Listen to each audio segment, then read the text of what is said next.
When troubleshooting, we like to go through the sequence of operation, and we want to make sure we have good power to it and good power coming down from the thermostat, and find out what she's doing. We can get this started. We have gas on, we have power on. Cheating a little bit with the thermostat by simply putting the two blue wires together. There's a couple things. Obviously, we have to have good power down to it. And here we go. And we put the thermostat wires together and nothing happens. Well, probably the next thing you have to do is turn on the switch. Now this is not necessarily a kill switch. If the furnace is running and you turn this off, it won't just turn off. It'll go through its cycle and then it will turn off again. Does that make sense? Yeah. So we have the fan running, and in about 15 seconds, we should get a trial for ignition. What does trial for ignition mean? Basically, once the fan turns on, once the sail switch turns on, once all this stuff happens, then it goes to light. You get spark. So the igniter is igniting? Okay. And now we have fire. What are we listening for along those steps? The first thing we're looking for is for the fan to start. That's your first thing in the sequence of operation. Nothing's going to go into ignition mode if the fan doesn't turn on, because we do not want a forced air furnace to turn on if that fan is not on. So you're listening for the blower turns on, then what? Then, after the blower turns on, then we listen for how long the blower is running. How long is it supposed to run? Well, that totally depends. And we're going to go through a few of these things right now. We'll give it a second here to cool off. And because I'm not that patient, we're going to reset it. So the first thing that happens after the fan turns on is the sail switch has to turn on. You're not going to hear that, probably. No, it's just going to actuate. Yeah. Yep.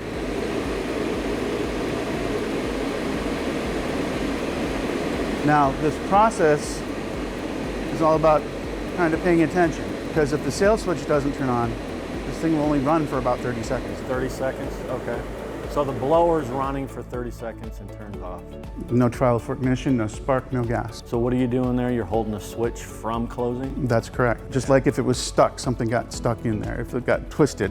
It's real important that we be able to identify what's going on in the furnace with your senses. With what do you hear? What do you smell? Do you hear the spark? Does the fan come on? How long does the fan run?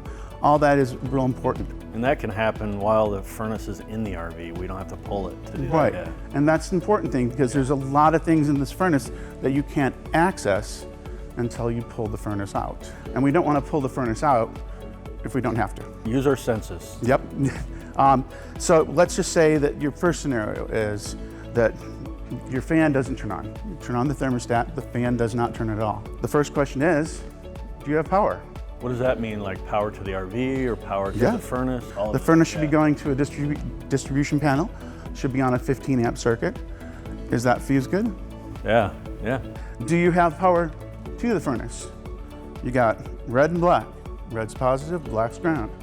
So you got to have power to the furnace. So if you have power to the furnace, the next question is, do you have power coming back down from the thermostat to the furnace? We do have power to the thermostat, from the thermostat down to the furnace. Then the next thing we're going to do basically is maybe even put the two blue wires together just to make sure. Yeah, because the thermostat is basically a switch, right? Right. Turning the temperature up, and that basically twists those wires together. If everything's good, power down to the furnace, and you do want to make sure you have good voltage. A lot of people dry camping think you can power up a battery in about 2 hours of running the generator. Once this thing gets below 9.5 volts, it's not going to do anything. So it locks out. Yep, okay. So at that point in time, once you know you got good power down to it, and from the thermostat, put the two blue wires together. If it doesn't turn on and run at all, at that point, we know that we either have a problem with the blower motor or the board. Now, there's not a lot you can do to get here and check it because it's kind of buried in there. So at that point in time, we know we have to pull the furnace out. And then once you get the furnace out, you take the top case off, just like what we got shown down here. And basically now you have access to everything. Okay. You've got a red and black wire coming in. Okay. And then the other two red and blacks are the ones that go directly to the blower motor. The question is, do you have, with the thermostat jumped out and you have power, do you have power between the red and the black? Meaning that, are you getting power out of the board? Out of the board to the blower. Got it. So if you do have power here, then we know the board's good and the blower motor's bad. You might also, considering the age of the unit, make sure the blower wheel turns. So at that point in time, you can see where we're at. Okay. The board is pretty easily changed at this point. The blower motor assembly is, we got about a dozen screws. Yeah. And about 8 clips. But after that, the blower assembly can come out. The blower motor runs, the sail switch closes. We know that that's going to trigger something, but what is it that you're listening for? Basically, if it does not turn on, it's going to give you a real easy way of troubleshooting it. And that is listening to how long the fan runs. And when you're troubleshooting, you're not patient. But you got to be, because that little detail will help you a lot. Yeah, so time it, yeah. Yep. Okay. See, that was 30 seconds, almost to the T. So if the sail switch doesn't turn on, 30 seconds, no spark, no gas, and it turns right off. At that point, you're kind of suspicious of the sail switch. Well, I'm suspicious of the sail switch limit switch circuit. Okay, yeah. If the limit switch is stuck off or the sail switch does not turn on, then it'll just run 30 seconds and turn off. Because there's no continuity in that circuit, yeah. It's got to have continuity or it will simply not go to try to light. And it's real important that we get air through that combustion chamber. Now, there is one more thing. We're going to try to reset this again. And if you notice, I'm doing this twice. On other thermostats, when you have a lockout, you just have to do it once. But with this one, you actually have to reset the thermostat twice. Turn off the thermostat, turn on the thermostat, turn off the thermostat, and turn it back on again. Now, 1 1000, 2 1000, 3 1000 forward. So we're showing that the sail switch is stuck. It's stuck in the on position. And that's crucial because, I mean, right there you know where to go to. If it's stuck on, the blower motor's already, hey, that's already on, then 5 minutes later it'll cut it off. In 5 seconds. 5 seconds, sorry. In 5 seconds it'll just turn right off. Now, the same thing is kind of true with the ECO. So let's just say the ECO is not going to turn on. Emergency cutoff, it's often called the limit switch or TOD or high temperature limit switch. So with ECO stuck in the off position. When you say off, that means open? Yep. Basically, it's interesting. It's a little different than what you're used to on the other furnaces because there's really no power through it. It's not like power goes from the board to the limit to the sail switch, to the limit switch and back to the board. The board is just reading that the circuit is either open or closed. So those are the things that are really easy to fix most of the time. Yeah. And there's no reason pulling a furnace because you can get to the EC, or you can get to the limit switch, you can get to the sail switch. So there's also some sequences that occur, like what if the blower doesn't turn on? What if you get a sail switch to not switch? And what are those symptoms as you go? That's where listening to the length, how long the fan runs is so important. Okay. Because if once the sail switch and limit switch do activate, the next step is it goes to ignite. You get spark, you get gas, you have 3 times for ignition. Once we get a good limit switch, once we get a good sail switch, the fan is on, then the blower should come on. And about 15 seconds into this, you should hear the spark, and you should hear the clunk of the gas valve, and you should smell gas. Why is that? Why can you smell gas? Hopefully you don't smell the gas. Hopefully you just smell the exhaust. If we get ignition, obviously we just want into ignition. What if you only smell gas? It's a strong gas odor, but it's not hot. What happens? Well, if you get a trial for ignition, and it doesn't ignite, you're going to smell gas. So it's actually, the solenoids are open and that gas is going into the chamber, it's just not lighting. That's right. You can have a bad igniter, you can have a bad board cause it not to spark. You can have a bad mixture between the gas and the spark at the burner itself. Orifices can be drilled wrong, you have burrs in them, egg shaped, there's all sorts of things that can happen. Now if I were to turn this off, So you're turning the gas off? Yep. You can tell, no more gas. Therefore, it's still bloody hot, but obviously we've lost our flame. So it's going to go through a cool down mode. The whole process can take 3 to 5 minutes. If there's no fire in the burner, does it understand that? Yes, basically the spark probe, which comes out here through here and mounts right up into there, as you can see on that one. Basically it sparks and it's the flame sense. So if it doesn't sense flame, it's basically not going to keep the fire on. A flame sense is basically the igniter getting hot, changing resistance. The board reads that, and the board says, okay, you've done it right, so I'm keeping you on. If it doesn't change resistance correctly, the board says, nope, I'm turning off. If it's not reading that resistance, then there's no fire. That's right. Even if it tries to light and does, you might get 7 seconds of fire, but if it doesn't sense the flame, it's just going to turn off the gas valve. Let's say you forget to turn your gas bottle on in your RV. That happens. It does. But you still have all that gas. It's in the system. Like in the hose? In the hoses. It'll light, it'll fire, it'll sense the flames there, and then as soon as the gas burns off, the burner turns off, and poof, now it's in lockout mode. Tell me a little bit about lockout mode. I think that's a safety feature too.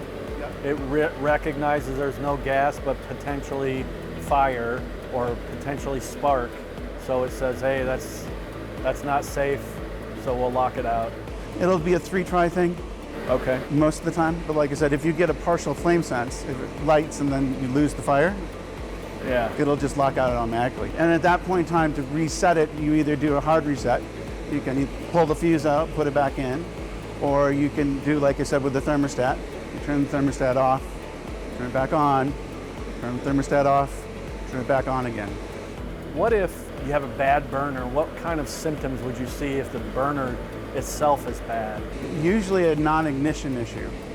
You can get to the burners and look at them, but you really can't see it in process with it firing. The burner's right underneath that big old plate there. Easy way to find out if you actually know you have spark is you simply unplug this igniter wire right from here and grab yourself a nice long needle nose and hold it right there and turn on the switch. And so get it close to the contact and you can see the spark there, and then you know that it's working? Then you know you got spark out of the board anyway. We don't always know that we have spark out of the burner unless we get to the point where you have the burner exposed. And you can get to that pretty simply. As you can see, you have the one over here. So this is the orifice here where the gas comes out. I've heard that spiders can live in there and clog that, so that would not allow the gas to come in there. But if we hold this up, you can see inside the chamber here, and you can see this horn looking thing, and that's your burner.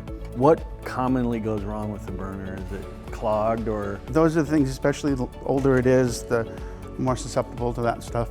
Obviously spider webs, dirt daubers, corrosion, sooting. Yeah, I've heard that. So if you see soot near the exhaust, what does that mean? Well, I mean, what happens is if you have a bad flame, then you're going to get a sooty exhaust, just like an old 70s car. A bad flame, what does that look like? Basically, like I said, it's difficult to see. Yeah. But you can figure that out pretty quickly by looking at the burner, looking at what kind of exhaust you're coming out. Honestly, majority of the time what we run into is dirt daubers. Dirt daubers will mess with that airflow, mess with that gas-air mixture, and really cause it to sit up. So dirt daubers, how do you prevent that? How do you clean it? Well, you'll see a lot of aftermarket stuff out there, little screens that go over the exhaust. We can't recommend them, especially while the furnace is actually operating, because again, what they'll do is it slows down the airflow and messes with the gas-air mixture. So it's one of those things that we don't recommend. Cleaning these, a lot of times it's a matter of just getting it to where we're at right here, getting this area off, cleaning up the burner, cleaning up the exhaust. But they can get so sooted up that it's almost impossible to clean them out. I've been down that road where you clean them out, clean out the burner, everything looks good, but you just got a bunch of gunk in here that you can't see. That you can't see, that you can't get out. You blow them out with air if you can. Gas-air mixtures are important to furnaces. If it's not right, if the orifice isn't right, if the burner has got holes in it, or if it's starting to get corroded, or if it's got soot on it, it'll give you spark, it'll give you gas, but you might not get fire. So I pulled out the burner and the igniter, and they are screwed together there. So you really can't mess that up because there's 2 screws and it lines that up. But walk me through what happens when this igniter is not close enough to within that 1/8 or 1/8 of an inch. Why is that important? Well, first of all, we do call this a preset.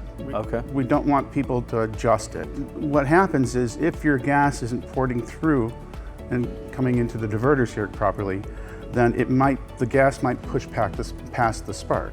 In other words, you might actually have gas coming out here, but not here where the spark is. Got it. Now, obviously, we want to have spark off that tip of that probe. If you don't have spark off that, and you have spark at the board, then we have a bad igniter. Basically, the spark has to be right where the gas is concentrated. I've seen these burners really, really corroded with holes in them, and obviously that is going to not allow it to divert the gas properly. Is that That's correct. accurate? Yeah. So there is a couple things that I want to point out to you. We want to talk a little bit about ducting, return air. Ducting is important for furnace. You have to have the right amount of airflow going through this to cool it off, or to give you the proper wash, to give you the proper amount of heat that we're looking for. Basically, there's things that can happen with your ducting that'll reduce the airflow through the furnace or over the heat exchanger. And when that happens, guess what? Not enough air gets through to the vents, probably. Yeah, and basically it starts overheating. You want to make sure that you don't cover your ducts, or you don't cover your registers. You know, if you feel like there's not enough airflow out of one and there's too much out of another, then sometimes people will close them off a little bit. I lived in old homes where it like that, Ducts, flex ducts can get collapsed. So can hard ducts and the floor ducts. I've seen where I put a flashlight down a floor duct and I've seen it go from here to here. So it collapsed down somehow. I like to explain it like a garden hose. You know, if you have a garden hose and you hold it in the middle, only that little, I don't care how long the garden hose is, if that is collapsed, that air is not getting through, and that could cause it to overheat. It'll also not warm up the RV. So. Right, and it seems like it takes forever to warm up the RV because it'll start cycling on the limit switch. What do you mean by that? It's the nastiest term we have with furnaces. Cycling on the limit switch. It's worse than intermittent. Basically what happens is, when it overheats, our little limit switch in the back of the furnace, that's the limit switch. Yeah. TOD, ECO, there's lots of names for it. Yeah, if it overheats, it turns off. And then what will happen is it'll short cycle. So then what happens is you get about 5 minutes for this airflow to run before it's listening for the limit switch to turn back on again, or for that circuit to close. So if the circuit closes again, the limit switch cools off, and then it'll reset, and then it'll go to fire again. From my understanding, the limit switch is just a little piece of metal that makes the contact and makes those wires have continuity, but when it gets hot, it pops because it's almost like a hot pan that bends, and that piece of metal will come off those contacts and there's no continuity. In fact, it's bimetallic, so there's two different. That's the reason why it separates. So there is something that's different about this furnace than other furnaces. A lot of furnaces will, when they cycle on the limit switch, it'll simply turn off the burner, fan continues to run, and then the burner turns on again. Fan continues to run, it heats, it overheats, and then it turns off on the burner. So the burner's just turning on and off and on and off. So it's almost doing the opposite of what we want it to do. It's actually taking too long to heat up, and it seems like the furnace is just running forever before it does heat up. What other things can cause it to overheat? Yeah. Well, let's just say I have like flex ducts on this. Okay. What happens if one of the flex ducts falls off? Hot air just dumps right back in Hot air is just going to dump right back into the furnace. So the hot air is just going to go recycle in it. Furnace has a hard time heating hot air. And it'll cause it to overheat. We don't want hot air in the return air. Sure. You want to make sure your return air is not blocked either. You know, if you have a specific amount of square inches that we need for return air. If you pile a bunch of stuff in front of the grill, yeah, guess what's going to happen? Yeah, it's not going to be able to get cool air in. Right. Warm it up, so it's going to warm up warm air. Yep, like I said, there's a lot of things that can cause this thing to overheat, but those are the majority of them. Either the hot air in the return air, blocking the return air, or blocking the output air. Either way, we want good airflow over that heat exchanger. So a lot of furnaces run a little differently than this. So I'm going to show you what our little cycle looks like if it's overheating, because like I said, listening will give you a lot of details. You betcha. So let's reset this guy.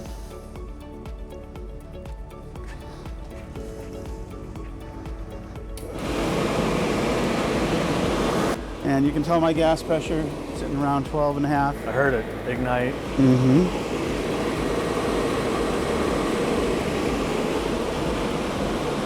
Warming up. Got hot air? A little bit. Getting there. Yep. Okay. Now, let's say at this point in time, well, I'm being a little impatient. Normally it takes 4 or 5 minutes. So what I'm going to do here is simply unplug the ECO so the circuit's open. And if you noticed, we have no more fire. It turned off immediately? Just like that. So what you basically did is you tricked it into thinking it's too hot. Exactly. What I'm going to do here is let it cool off a little bit because it gets hot pretty fast. And then I'm going to reset the ECO just like it was cooling off and resetting by itself. The fan turned off. Ah, got it. So that's a little different, and that's one of the things you really, really want to pay attention to, is because if you're dealing with a furnace that's short cycling, it seems like it's turning off on the burner. When that ECO or limit switch resets, you get that little pause for about 5 or 6 seconds. And if you hear that, where it's burner's turning off, then you get a pause, then the burner comes back, the fan turns on, and then it goes back to ignition. You know the limit switch is not working. You know you're dealing with an overheat situation or a bad limit switch. The fan you really have to pay attention to, because if you take the extra minutes to listen for what's happening, it'll help you a whole long down the way when troubleshooting, because now you know that you're dealing with a furnace that's cycling on the limit switch. The RV that I'm working on right now, you access this underneath the couch. So literally we could take the couch cushion off, change that limit switch, and you're up and running. Right. Awesome. Or find out where your ducting is. One of the tricks we do with floor ducts too is I'll put a flashlight on one side, take a register off, put a flashlight on one side, take another register off on the other end, and get an inspection mirror and look down that duct.